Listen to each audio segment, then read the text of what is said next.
What's your name again? What's your name again? Aiden. Huh? Aiden.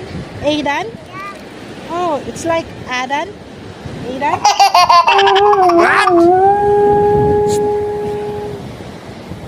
Hello mga Katrini.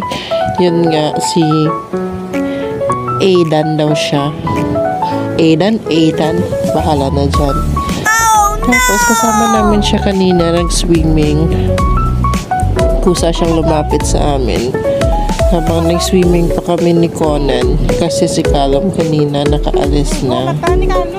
Kasi parang nilalamigan na siya. So pinabihisan ko na siya. Tapos si Conan na lang at ako. Tapos kusa siyang lumapit sa amin kanina. Tapos yun, nag-usap ko. Pinalaman ko na 4 years old siya. And then, I'm not good in remembering names kasi. So, kaya tinanong ko siya ulit.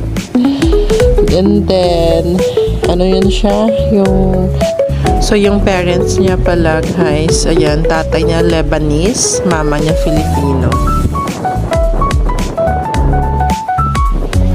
Then, parang naawa nga ako kasi parang may kapansanan yung father niya. Hindi makalakad ng tubig. Kailangan talaga nung may nag-assist sa kanya. Like kay mama niya. Parang inaalalayan siya. Hindi siya makalakad mag-isa.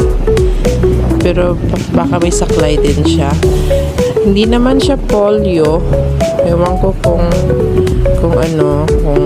severe arthritis. Basta hindi kasi pangkaraniwan na parang kailangan talaga may mag-alalay sa kanya. Hindi siya makalakad na straight. Tapos ang bait ng anak niya kasi yung shovel na nilalaro ng twins kanina, sila yung may-ari. Then nasa buhangin lang yun, malayo kasi sa kanila. And then, syempre, hindi nga nakapagpaalam yung twins. Basta na lang nila pinulot. Malay nila kasi nga, wala mo naman mga bata. Then, gusto nila kasi yan, yung shovel nila. Ang dami ko nang binili sa kanila, pero nawawala. Sabi ko kung saan nila nilalagay. Tapos, ayan, naligo na din sila. Huli na sila naligo eh. Thank you for watching my vlog. Please like, share, and subscribe. Thank you for watching.